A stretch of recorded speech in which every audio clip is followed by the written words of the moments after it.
여자가 아들을 낳으리니 이런 제목으로 계시록 강의를 이어가겠습니다. 12장부터는 이제 요한계시록의 2부에 해당되는 말씀이 기록되어 있습니다.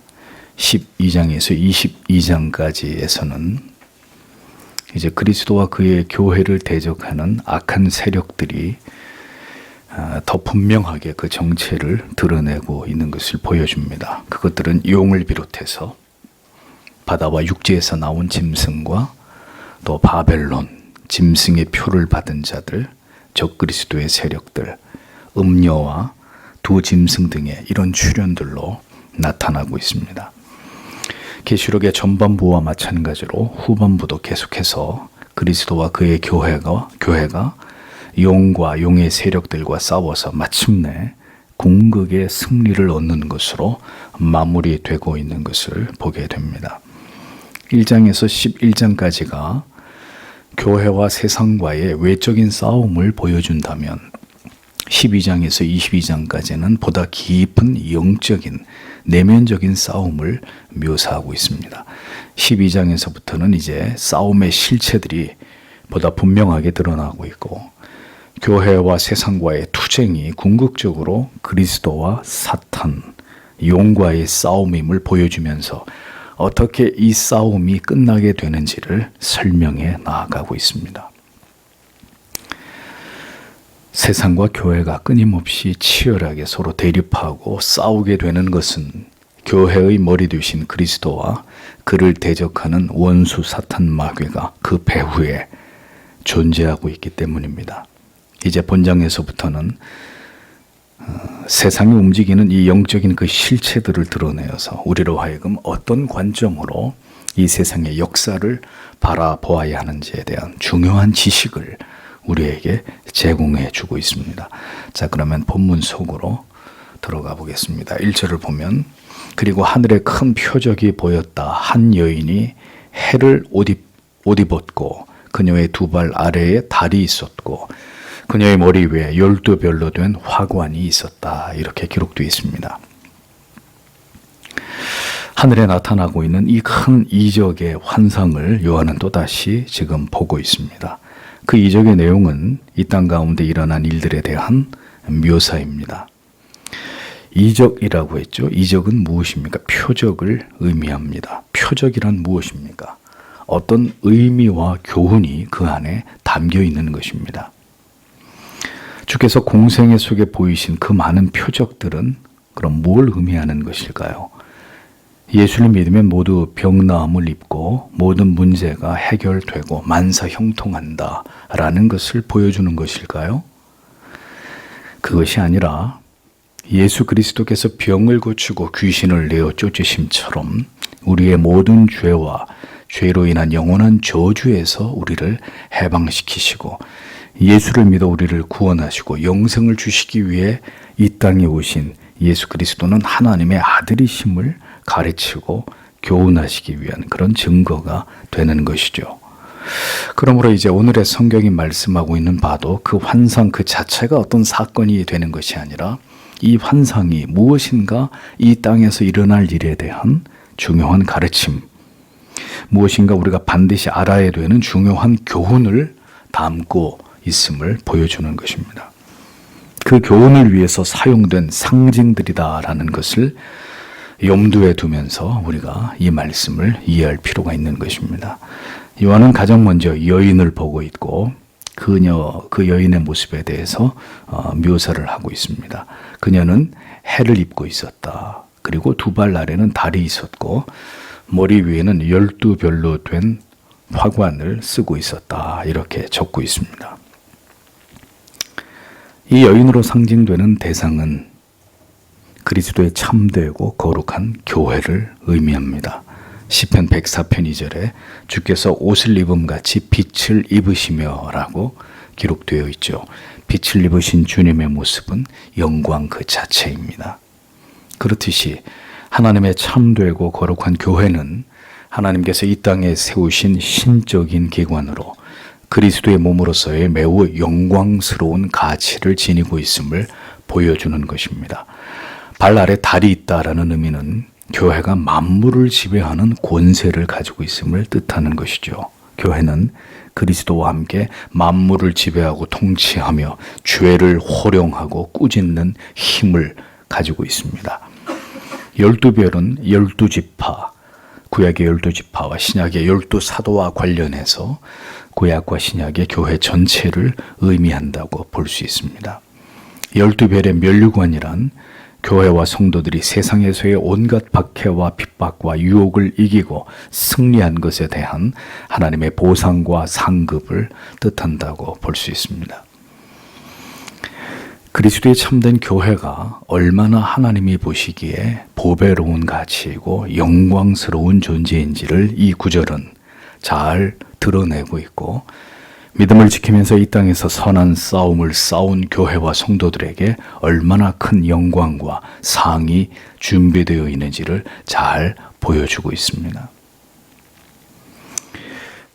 성경이 묘사하고 있는 이 영광스러운 교회의 모습, 이 여인의 모습과 달리 우리는 지금 교회의 영광을 잃어버린 시대에 살아가고 있습니다. 교회가 진리 위에 굳게 서서 한 시대의 빛을 세상에 던져줄 때에는 교회에 영광이 있었습니다. 프랑스의 위그노들이 박해를 피해 일부는 스위스 제네바로 이주하고 일부는 영국으로 건너가서 그들이 하나님께로부터 받은 재능과 기량을 최고로 발휘해서 믿음으로 자기들에게 주어진 직업적 소명에 최선을 다했을 때 결국 산업혁명을 통해서 눈부신 사회의 발전에 기여하게 되었고, 뛰어난 시계 제조업을 통해서 각종 산업의 발달을 주도하고 향상시키는 원동력이 되었었습니다. 하나님의 선명한 복음과 진리가 교회를 통해 세상에 선포되고 사람들의 의식을 지배하는 것이 하나님의 말씀이었을 때 세상은 바른 방향을 향해서 나아갔고 발전해 갔으며 교회는 하나님의 영광을 세상 가운데 분명하게 드러내던 그런 때가 있었습니다. 그러나 교회가 참된 복음과 진리를 버렸을 때 올바른 믿음을 가지고 세상의 빛과 소금이 되어야 할 성도의 수는 급격히 줄어들게 됨으로 인해서 세상은 결국 빛과 소금을 잃은 채로 타락과 부패로 인해서 암흑 속으로 빨려들게 되는 일들이 반복되었습니다. 결국 그리스도의 신부인 교회와 성도들이 한 시대 속에서 어떤 모습과 역량으로 진리를 선포하고 그 가치를 굳게 지킬 것인가의 문제는 곧 그 시대를 어떻게 평가할 것인가의 문제와 매우 밀접한 연관을 가지고 있다는 것을 우리는 잊지 말아야 합니다. 우리는 요한계시록 속에서 찬란히 빛나는 아름다운 여인의 모습으로 묘사된 교회를 봅니다. 발 아래 해가 있고 12별로 장식된 면류관을 쓰고 해를 옷처럼 입고 있는 그리스도의 신부된 영광스러운 교회의 모습을 우리는 볼 수 있습니다. 그렇습니다. 그것이 이 세상 속에 우뚝 세우신 그리스도의 아름다운 교회였습니다. 이제 영영 교회가 다시 그 영광을 회복할 날은 오지 않을 것인가? 이 진리를 대하는 저의 마음에는 깊은 슬픔이 있습니다. 이대로 주님의 교회는 시대 속에서 사라져가고 세상에 묻혀 소멸되어 버리지 않을까 하는 염려가 있습니다. 그러나 성경은 분명히 주께서 다시 오시기 전에 주님의 교회가 그 영광을 회복할 날이 온다고 우리에게 말씀하고 있습니다. 새벽이 오기 전에 가장 어두운 법이죠.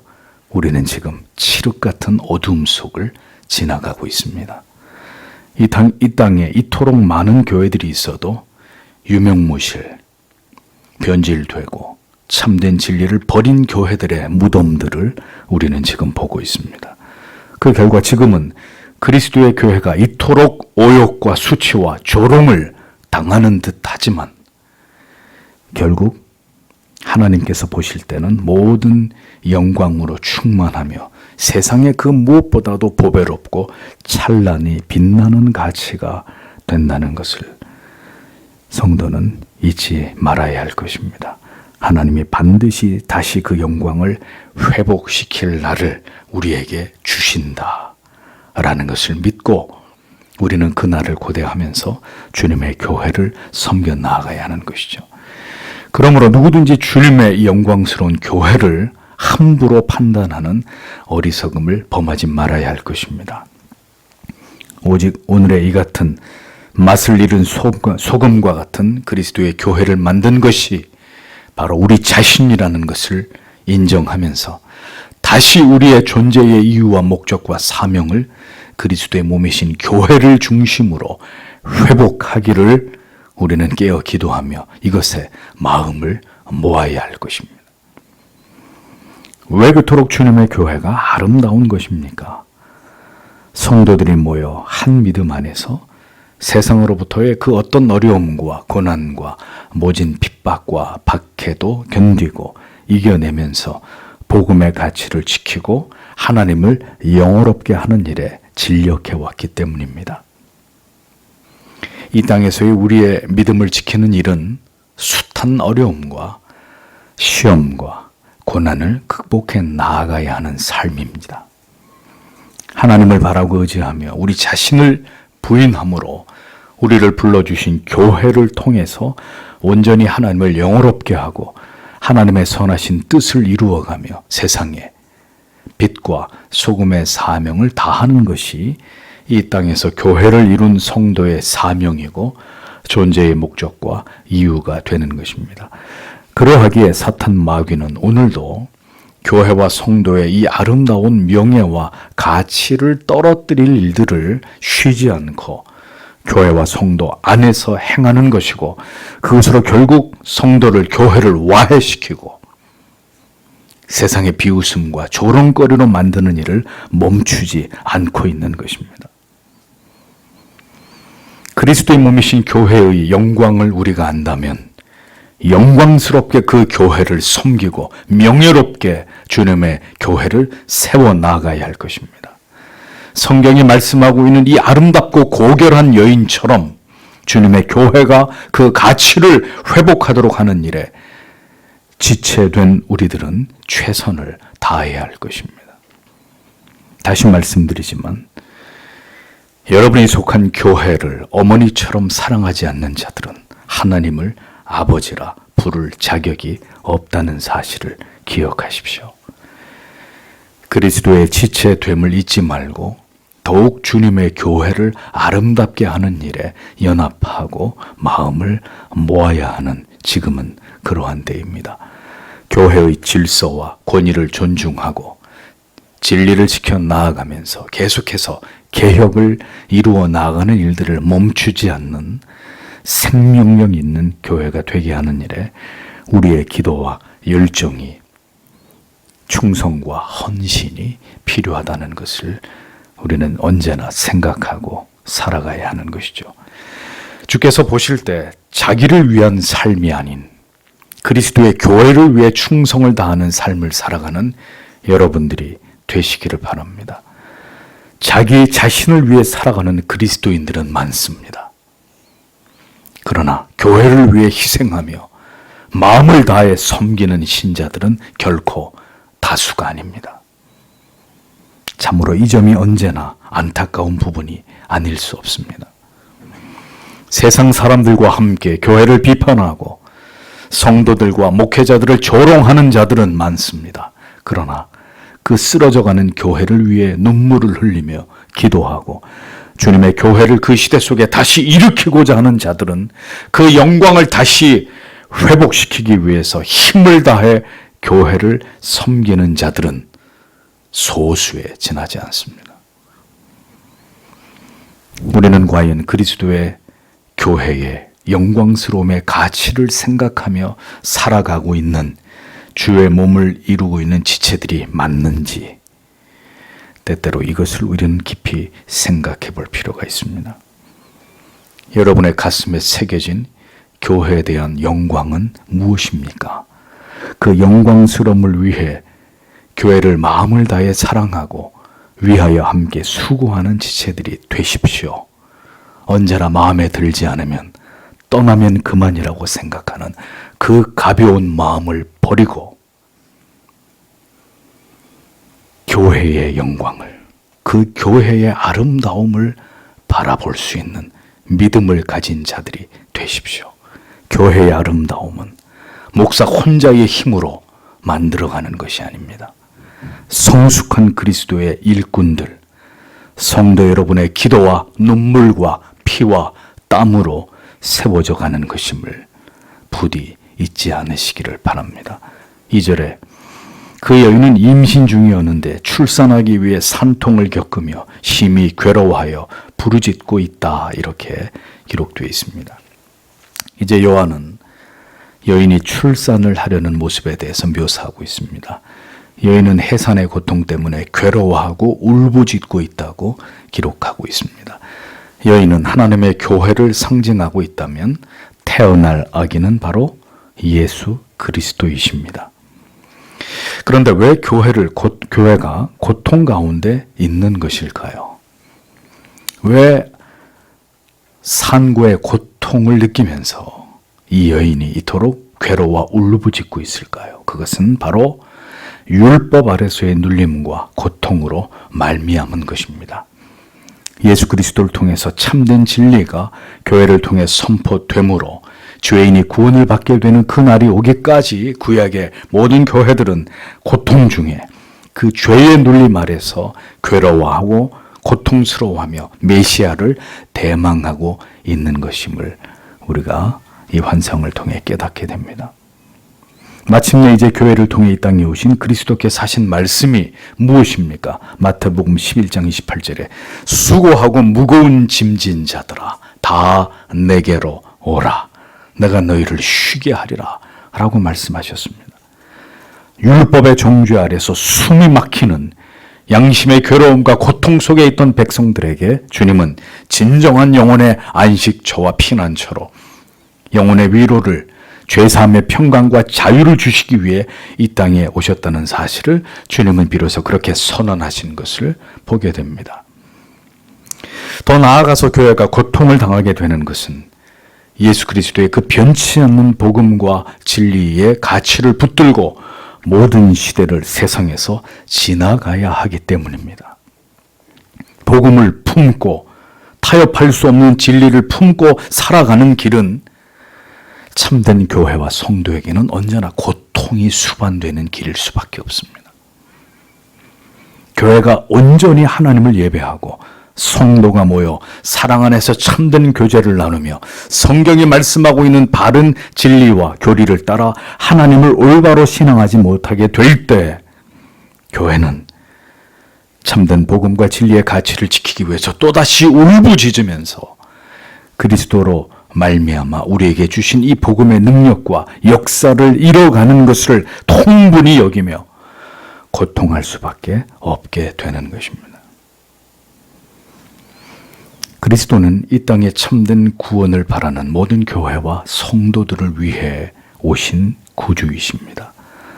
온 인류가 그토록 고대하던 우리의 죄의 문제를 해결하여 주시기 위해 오신 하나님의 아들이십니다. 그리스도께서는 그러하시기에 역사의 주인공이시고 이 세상의 유일한 희망이 되는 존재이심을 잊지 말아야 합니다.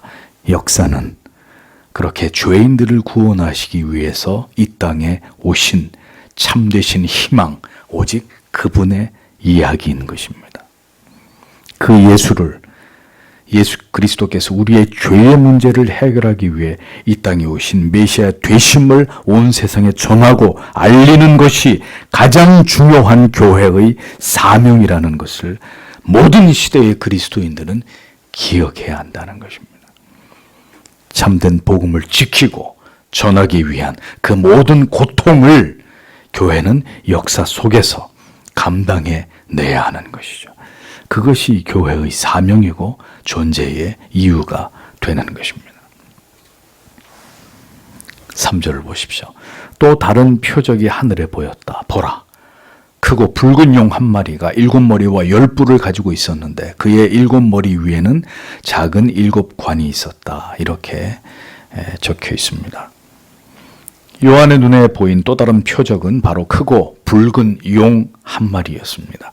그런데 그 용은 7머리와 10뿔을 가졌고 7머리 위에는 7면류관이 작은 관이 씌어져 있었다라고 적고 있습니다. 용은 무엇입니까? 곧 사탄 마귀를 상징합니다. 이 용이 7머리와 10뿔을 가졌다고 기록합니다. 머리와 뿔은 권세와 지배력을 상징하죠. 또한 그리스도를 대적하는 세상의 나라들을 상징하기도 합니다. 7과 10은 각각 완전성을 의미하는데 이 말은 용이 모든 나라와 권세들을 완전히 장악하고 있고 그들을 지배하고 있음을 의미하는 것입니다. 그래서 사탄의 별명이 무엇입니까? 세상의 임금이잖아요. 공중의 권세 잡은 자, 막강한 힘을 가지고 있다. 온 세계가 사탄의 발 아래서 지배를 당하고 있음을 성경은 분명히 말씀하고 있습니다. 사탄 마귀 역시 왕관을 쓰고 있습니다. 물론 그리스도의 그것과는 비교조차 될 수 없는 초라는 것이지만 이 땅에서 사탄의 권세와 능력은 그 지배력은 결코 만만치 않은 것임을 보여주고 있는 것입니다. 성도들 가운데 아직도 세상을 어떻게 정의해야 되는지를 알지 못하는 분들이 있습니다. 세상과 교회는 좋은 관계를 맺으며 공생할 수 있는 사이가 결코 아니라는 것을 성도 여러분 기억하십시오. 어떤 경우도 세상과 교회는 좋은 관계를 유지해 나아갈 수 없습니다. 세상은 사탄 마귀를 왕으로 섬기는 것이고 교회는 오직 여호와 하나님, 독생성자 예수 그리스도만을 섬기는 곳이기 때문입니다. 어린 양 되신 예수 그리스도와 큰 붉은 용 사탄 마귀가 교회를 사이에 두고 영적인 치열한 전쟁을 벌이는 것이 바로 세상이란 말입니다. 그러므로 우리는 우리의 황제 예수 그리스도의 명을 받들어 이 세상에서 영적인 대혈투를 벌이기 위해 소집된 예수 그리스도의 좋은 군사들입니다. 교회를 성경적으로 올바로 정의하는 것은 우리가 어떻게 주님을 믿을 것인가에 대한 보다 분명한 신앙의 태도와 자세를 갖추는 일에 매우 중요한 부분이 아닐 수 없습니다. 오늘날 교회가 무엇을 하는 곳인지 알지 못하기에 세상에 타협하고 무릎을 꿇고 동화된 그런 맛을 잃어가고 있는 교회와 성도들이 늘어나고 있는 것입니다. 빛의 사명을 감당하지 못한 채 무기력하게 살아가고 있는 그런 현실을 우리는 지금 목도하고 있는 것입니다. 예수 그리스도의 복음을 전파하고 진리를 수호하는 교회와 성도를 사탄은 결코 좌시하지 않습니다. 역사 속에서 온갖 방법을 동원해서 하나님의 구속 역사의 계획을 방해하기 위해 획책한 마귀는 여전히 이 땅에서 이루어져야 될 하나님의 뜻이 교회와 성도를 통해 온전히 이루어지지 못하도록 그것을 회방하는 일에 모든 화력을 집중하고 있는 것입니다. 어떻게 하든 하나님께서 세우신 모든 뜻과 계획이 성취되지 못하도록 교회와 성도들을 핍박과 박해로 몰아넣고 그들의 힘을 약화시키는 일들을 끊임없이 계속하고 있는 것입니다. 바른 진리를 버리고 바른 신앙으로부터 돌아서서 하나님과 멀어지게 하는 일에 미혹과 괴계를 일삼고 있다는 것이죠. 누가? 붉은 용이.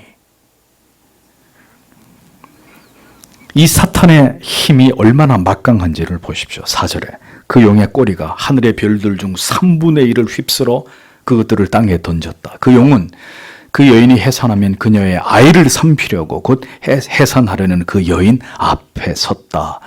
이렇게 기록하고 있습니다. 그 용이 꼬리를 이용해서 하늘의 별들 중에 3분의 1을 휩쓸어 땅에 내던졌다라고 기록합니다. 혹자는 이것이 사탄이 하늘의 천사들을 미혹하여 대거 타락하게 만든 것이라고 보기도 하고, 또 다른 해석은 하늘의 별과 같이 빛나던 이 땅의 뭇 교회들과 경건한 성도들과 하나님의 신실한 종들이 이 엄청난 위력을 가진 사탄과 그 수하의 마귀들과 악한 영들에 의해서 이 땅에서 죽임을 당하고 핍박과 박해를 받으면서 많은 괴로움과 고통을 당하게 됨을 의미하는 말씀으로 해석하기도 합니다. 어느 쪽이든 사탄 마귀는 강력한 힘으로 자기의 세력들을 규합하고 세상을 좌지우지할 수 있는 힘을 가지고 있으며, 그 힘으로 하나님의 교회와 성도들까지도 위협하고 핍박하고 미혹해 할 수 있을 만큼 강력한 힘을 가진 존재라는 것을 우리는 기억해야 할 것입니다. 물론 아무리 큰 붉은 용이 그와 같은 힘을 가졌다 할지라도 결국 예수 그리스도로 말미암아 철저하게 괴멸되고 패배하게 될 것이라는 것은 분명한 진리입니다. 사탄 마귀는 창세기에서부터 그 존재를 드러내죠. 에덴 동산에서 하와를 미혹함으로 하나님과의 언약을 파괴하게 만든 장본인이었습니다. 이후 하나님의 위대한 구속의 역사 속에서 사탄은 끊임없이 자기의 정체를 드러내면서 메시아의 계보를 위협하고, 그 계보 속에 등장하는 언약의 백성들을 넘어지게 하고 죄악에 빠뜨리고 위협하고 죽이고자 했던 것을 성경은 낱낱이 기록해 놓고 있습니다. 사탄 마귀와 예수 그리스도의 관계는 이미 창세기 3장 15절에 예언되어 있습니다. 내가 너로 여자와 원수가 되게 하고 너의 후손도 여자의 후손과 원수가 되게 하리니 여자의 후손은 내 머리를 상하게 할 것이요 너는 그의 발꿈치를 상하게 할 것이니라 하시고 라고 기록되어 있습니다. 그러니까 사탄 마귀가 존재하는 이유는 바로 예수 그리스도를 철저하게 회방하고 그리스도를 통한 인류의 구속을 방해하기 위함이라는 거죠. 그리스도를 통한 구속의 역사가 이 세상 가운데 교회를 통해서 성취되고 이루어질 것을 알기에 사탄 마귀의 모든 공격 대상은 그리스도와 그리스도의 몸이신 교회와 성도가 될 수밖에 없다는 것은 너무도 자명한 사실입니다. 이스라엘 족장들과 그리고 이스라엘 백성들을 미혹해하고 하나님을 대적하게 하며 메시아를 거부하고 부정하게 만들고 급기야 그를 십자가에 달아 죽게 하는 모든 일에 사탄 마귀는 그 일들을 맹렬한 기세로 주도하고 그것을 획책하면서 하나님의 뜻을 거스려 그 위대한 구속의 역사와 계획을 망치기 위해서 혈안이 되었던 그런 존재였습니다. 그리고 그 일은 지금도 여전히 멈추지 않고 계속되고 있는 일들입니다. 그러나 한 번도 사탄은 승리하지 못하고 결국은 하나님께서 그 사탄 마귀의 모든 사악한 계획과 뜻을 무너뜨리시고 저지하심으로 하나님의 뜻과 계획만이 역사 속에서 교회를 통해서 완벽하게 펼쳐지고 성취되어 오도록 지금까지 역사에 오신 것을 보게 됩니다. 아브라함, 이삭, 야곱, 요셉, 그리고 모세, 다윗을 비롯한 구속사의 맥을 잇는 데 동원된 수많은 인물들, 그리고 마침내 예수 그리스도와 사도들로 이어지는 그 모든 역사 속에서 사탄은 쉬지 않고 하나님의 역사와 뜻을 가로막으면서 하나님을 향한 도발을 멈추지 않았습니다. 수많은 성도들이 위협을 당해야 됐고 그 가운데 일부는 목숨을 잃어야 했으며 지금도 여전히 그와 같은 일들이 이 지구상에서 끊이지 않고 일어나고 있습니다.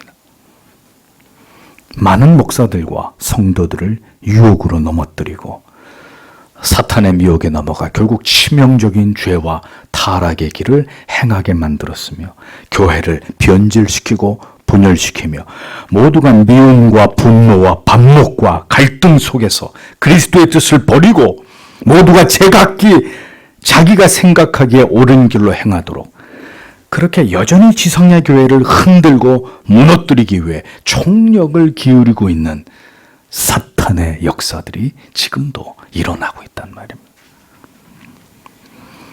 이 모든 것이 사탄 마귀가 그리스도의 교회와 성도들을 해하기 위해 행하는 일들입니다. 결국 그리스도의 모든 구속하신 위대하신 은총을 무가치하게 만들며 그것을 성도와 교회로 하여금 누리지 못하게 하는 일들을 지속해 가고 있는 것을 보게 됩니다. 점점 더 이러한 일들은 마지막 때가 되어 갈수록 더 강력하게 나타나고 또다시 이로 인해서 교회와 성도가 견디기 힘든 박해와 핍박을 받게 되는 일들이 재현될 것입니다. 아이를 삼키고자 하는 하나님의 아들이신 그리스도를 통해 이루고자 하시는 하나님의 모든 구속의 계획을 망치고자 하는 그 일들이 사탄 마귀가 노리는 궁극의 목표입니다. 이것을 안다면 우리가 어떻게 주를 섬기며 주의 몸이신 교회를 사랑하며 성도와 목사가 함께 이 사탄 마귀에 맞서서 우리를 통해 이루고자 하시는 하나님의 뜻을 이루어 나아갈지를 우리는 이 시대에 진실로 이것을 깊이 생각하지 않으면 안 되는 것입니다. 마지막 때의 마귀는 할 수만 있으면 믿는 자들까지 미혹하여 성도와 교회를 파괴하는 일들을 자행하고 있는 것을 우리는 지금 보고 있지 않습니까?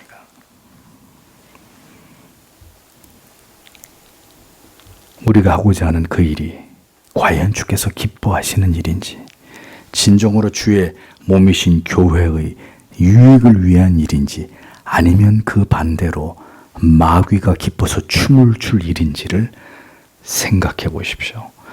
오늘 여러분이 가지고 있는 그 마음과 생각이 그리스도께로부터 나온 것인지, 사탄 마귀로부터 내 자신을 위한 나에게서 비롯된 것인지를 여러분의 신앙의 양심에 물어보십시오.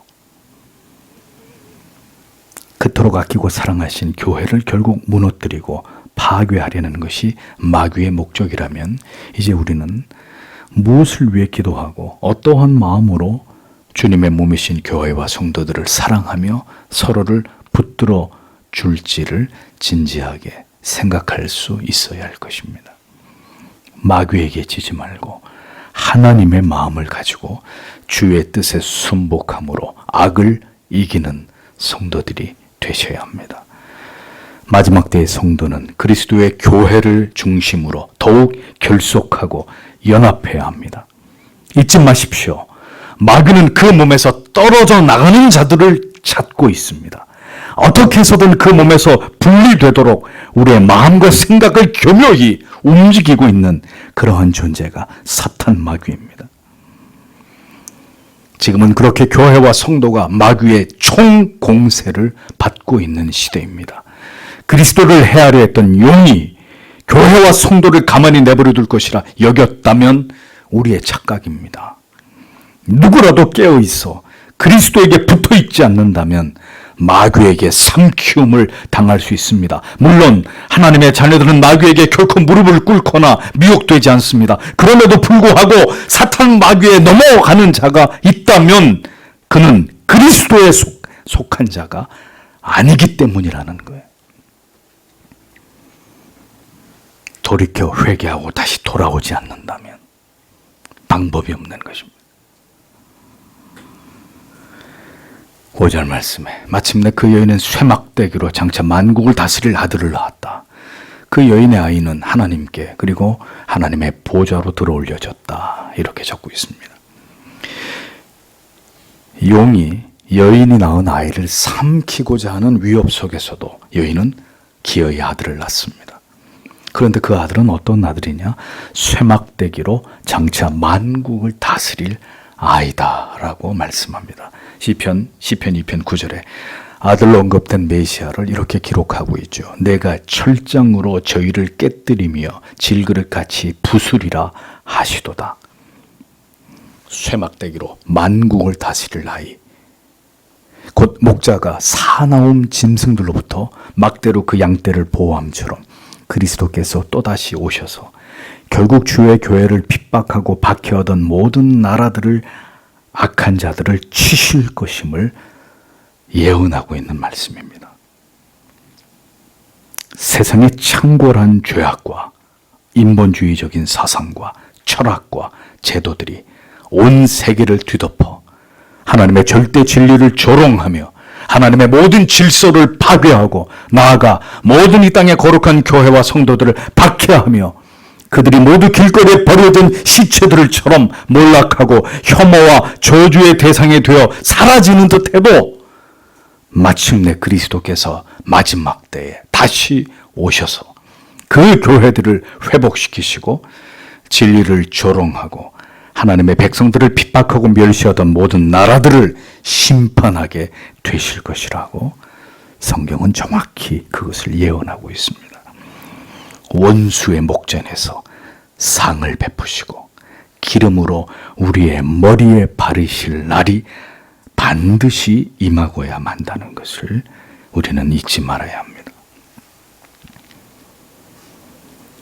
지극히 높임을 받기 위해서는 이 세상에서 지극히 낮아짐을, 모든 모욕과 조롱과 핍박을 인내하면서 감당해야 된다는 것을 참된 교회와 신자들은 반드시 기억하고 계셔야 합니다. 다른 길은 없습니다. 그러므로 우리의 믿음이 그 모든 날들을 넉넉히 감당할 수 있을 만큼 영생에 대한 소망과 기쁨으로, 그리고 흔들리지 않는 믿음으로 충만하게 되시기를 여러분은 지금 기도하셔야 합니다.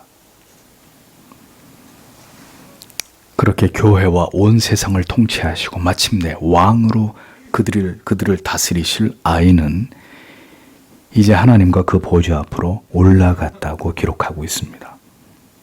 그리스도의 탄생을 그토록 회방하며 아기를 삼키려 한 용의 위협 속에서도 메시아는 결국 이 땅에 탄생하셨고 모든 대속의 사명을 완성하시고 하늘에 승천하셔서 하나님의 보좌 우편에 앉아서 궁극적인 승리를 얻게 되신다는 사실을 예언하고 있는 말씀이죠. 결국 사악한 사탄의 모든 괴계와 방해 가운데서도 그리스도를 통한 위대한 하나님의 구속의 계획은 성취되고 완성된다는 것을 성경은 확언하고 있습니다.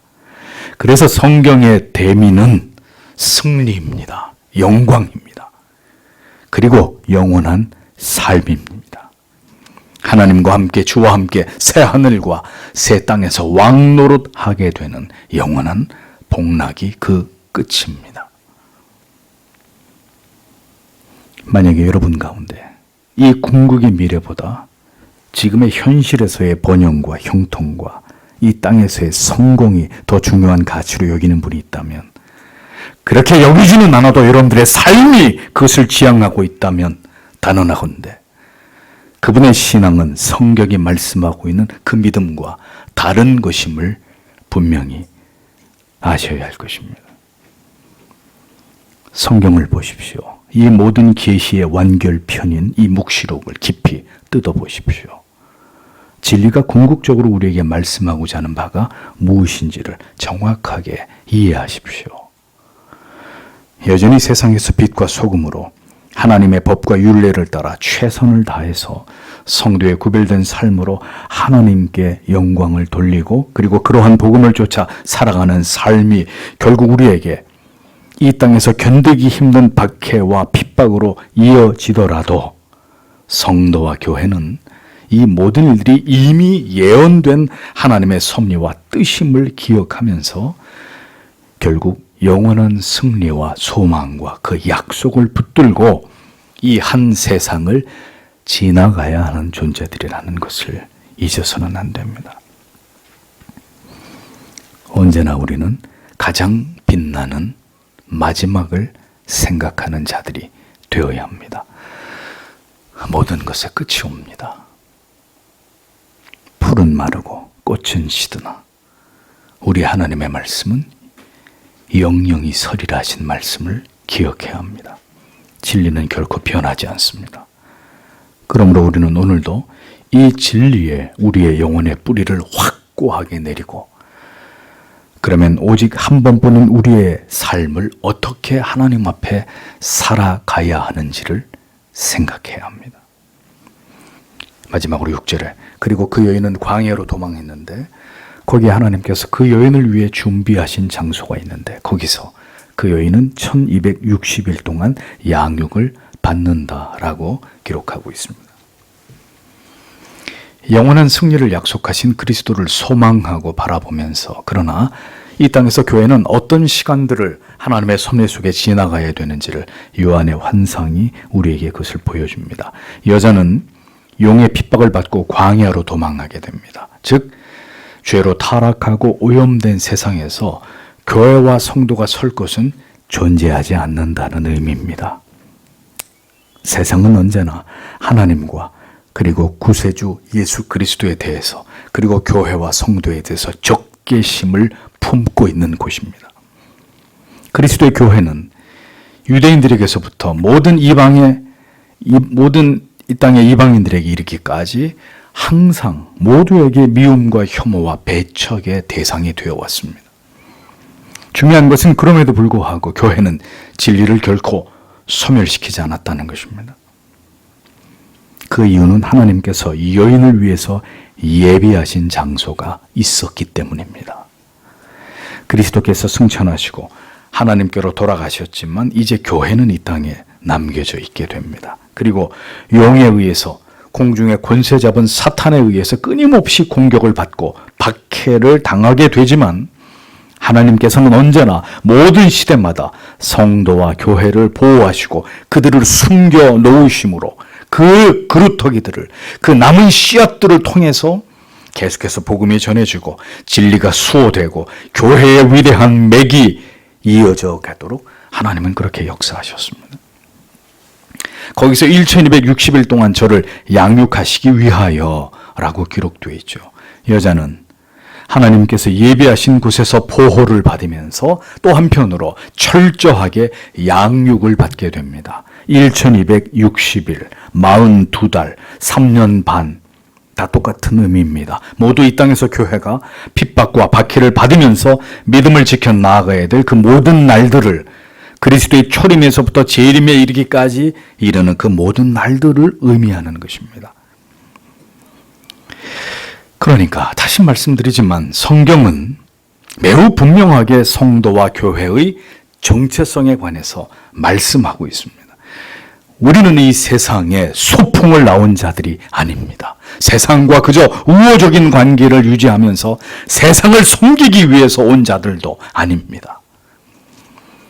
사탄 마귀와 그리스도가 원수되게 하시겠다고 하나님께서 말씀하셨다면 당연히 교회와 사탄 마귀는, 그리고 세상은 교회와 원수의 관계라는 사실을 잊어버리지 마십시오. 교회가 존재하는 목적은 세상에 아무런 희망이 없으며 오직 모든 죄를 회개하고 예수 그리스도를 믿고 그분께 돌아올 때 영생을 얻게 됨을, 이 진정한 복음을 선포하는 것에 있는 것입니다.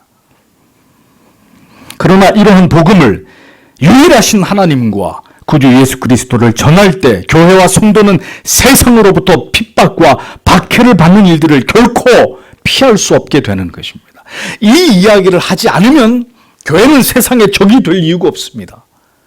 예수가 구주이시오, 그대들은 영원한 지옥에 떨어질 수밖에 없는 죄인이라는 말을 하지 않을 것 같으면 세상에게 그토록 교회와 성도들이 미움을 받을 이유가 없습니다. 그러나 그것을 전하는 것이 교회의 존재의 이유이고, 그래서 그 사명을 감당한다면 세상은 필연적으로, 교회는 필연적으로 세상의 원수가 될 수밖에 없는 것입니다. 그렇기 때문에 주께서 다시 오실 날까지 교회와 성도는 이 모든 고통을 소망 가운데 인내하면서 영원한 나라와 최후의 승리를 주실 주님을 바라보고 의지하면서 믿음을 굳게 지켜 나아가도록 오늘도 하나님의 말씀을 통해서 잘 양육되고 굳건한 믿음의 사람들로 성숙해 나아가야 될 사명과 의무가 있다는 것을 잊어서는 안 되는 것입니다. 오직 영원한 나라에 이르기까지 모든 고난과 핍박을 잘 견디고 인내하면서 영생을 얻기에 부족함이 없는 참된 믿음의 사람들로, 오직 하나님만을 경외하고 사랑하는 하나님의 진정한 자녀들로 양육되어지는 것이 바로 이 세상에서 교회와 성도가 존재하는 목적이라고 계시록은 우리에게 분명하게 이 진리를 가르쳐주고 있는 것입니다. 그러므로 영혼을 진리의 말씀으로 먹이고 성장시키는 모체와 같은 교회와 성도의 관계는 한 운명 공동체라는 것을 잊지 말아야 합니다. 어떤 성도이든 교회에 깊이 소속되고 선명한 하나님의 말씀으로 자신의 영혼이 성장해 나가는 일에 지대한 관심과 열의를 가지고 진지하게 하나님을 신앙해야 되는 의무가 있다는 것을 기억하십시오. 교회는 친교단체가 아닙니다.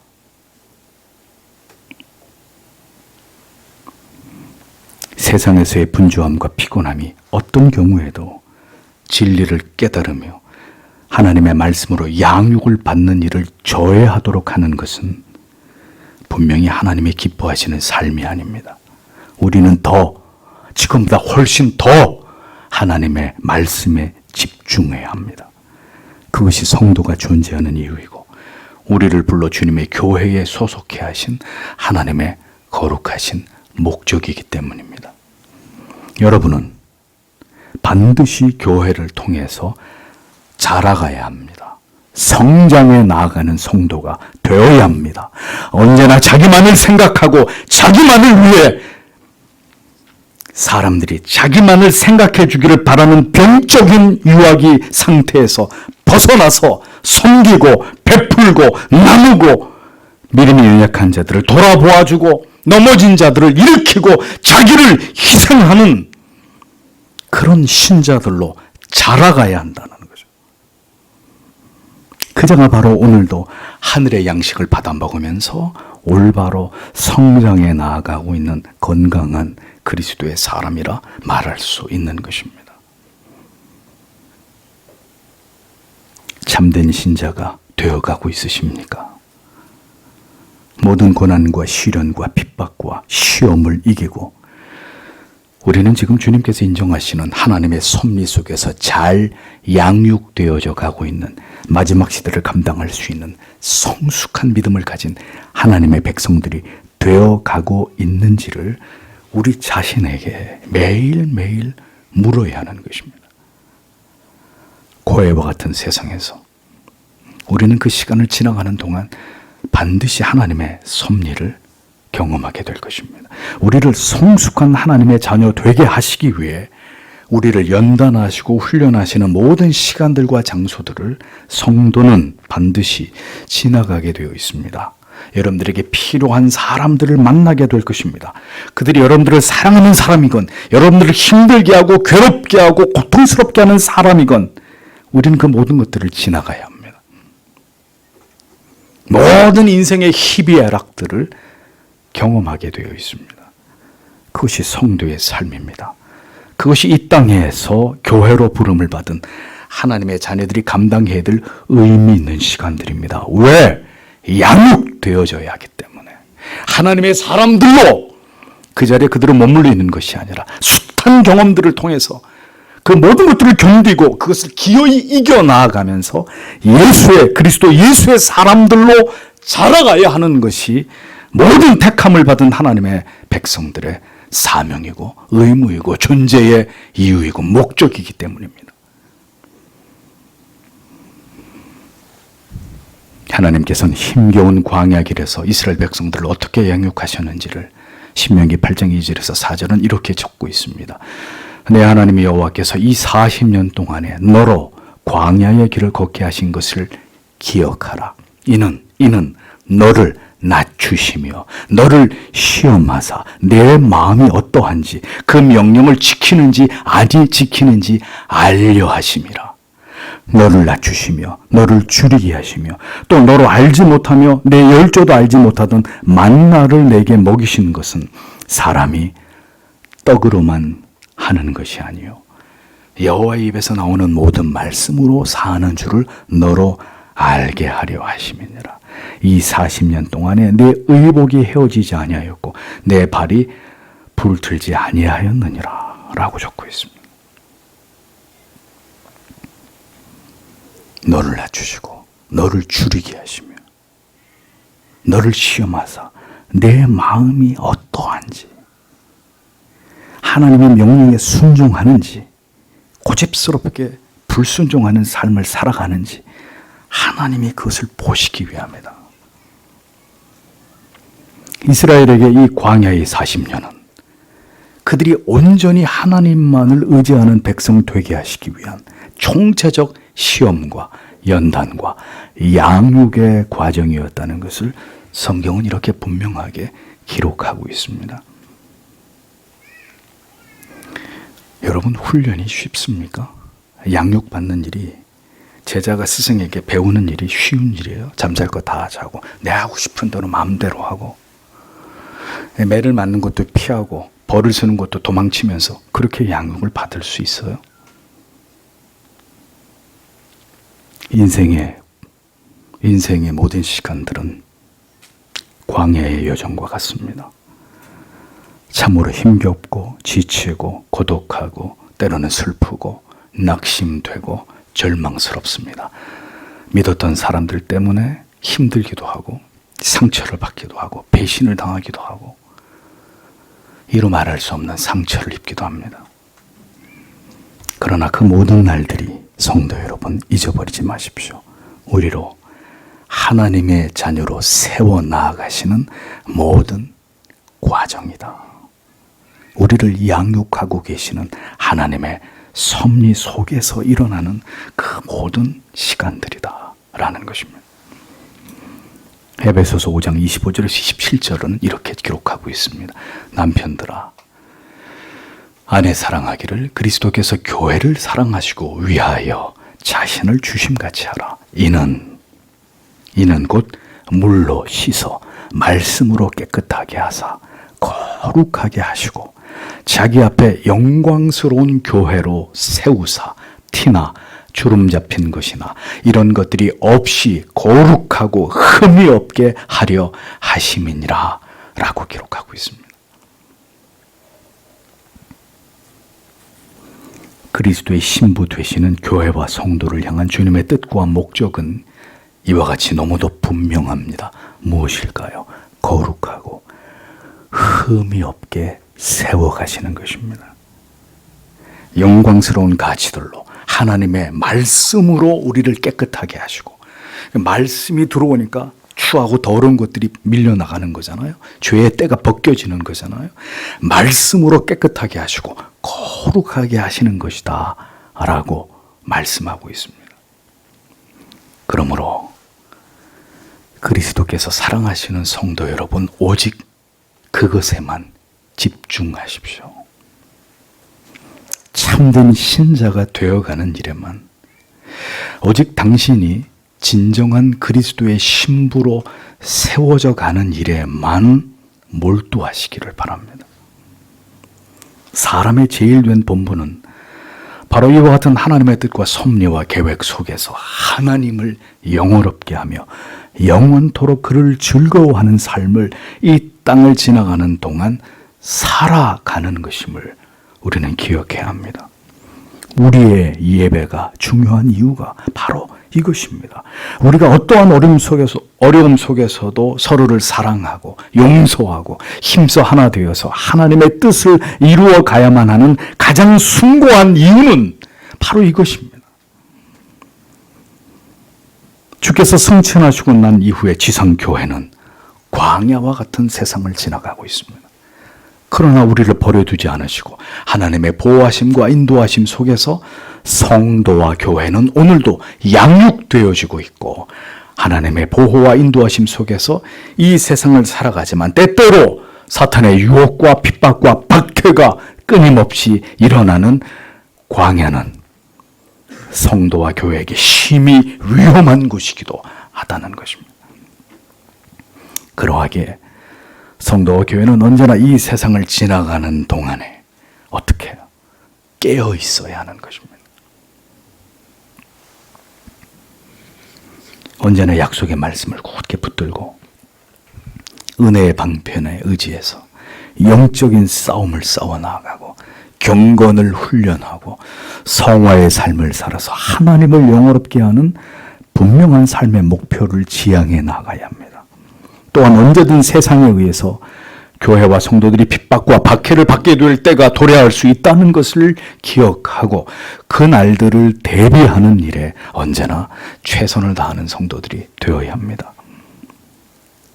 말씀과 기도로 거룩을 유지하며 어떤 시험과 핍박도 이겨나갈 수 있는 신앙의 태도와 자세를 견지하고 있어야 합니다.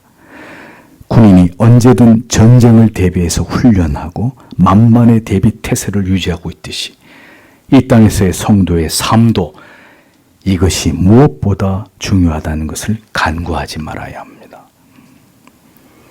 어려움 가운데서도 오늘도 하나님을 신앙하고 있는 사람들을 보십시오. 예컨대 북한의 그리스도인들이나 중국의 그리스도인들을 생각해 보십시오. 그야말로 살얼음판과 같은 그런 핍박과 박해 속에서도 그들을 지키시는 주의 손에 의지해서 지하교회에서 여전히 그들은 목숨을 걸고 하나님을 예배하며 믿음을 지켜 나아가고 있는 것을 보게 됩니다.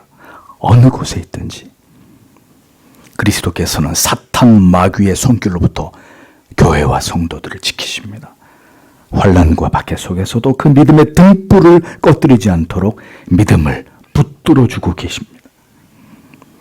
그들은 그 괴로움과 고통 속에서도 그러나 그들의 영혼이 정금처럼 연단되고 재련되고 있습니다. 그것이 바로 교회의 영광이라는 것입니다. 결코 세상이 그들을 이길 수 없는 영원한 그리스도의 소유된 교회의 성도들의 모습이라는 거죠. 이 풍요와 자유 속에서도 신앙을, 교회를, 공동체를 소중하게 여기지 않는 자들을 봅니다. 이 가치들이 얼마나 소중한 것인지를 미처 알지 못하고 개인주의와 이기주의에 여전히 자기 사랑에 여전히 얽매여 있어서 하나님이 원하시는 바를 전혀 구현해 나가지 못하는 삶을 살아가고 있는 다수의 신자들의 모습들을 봅니다.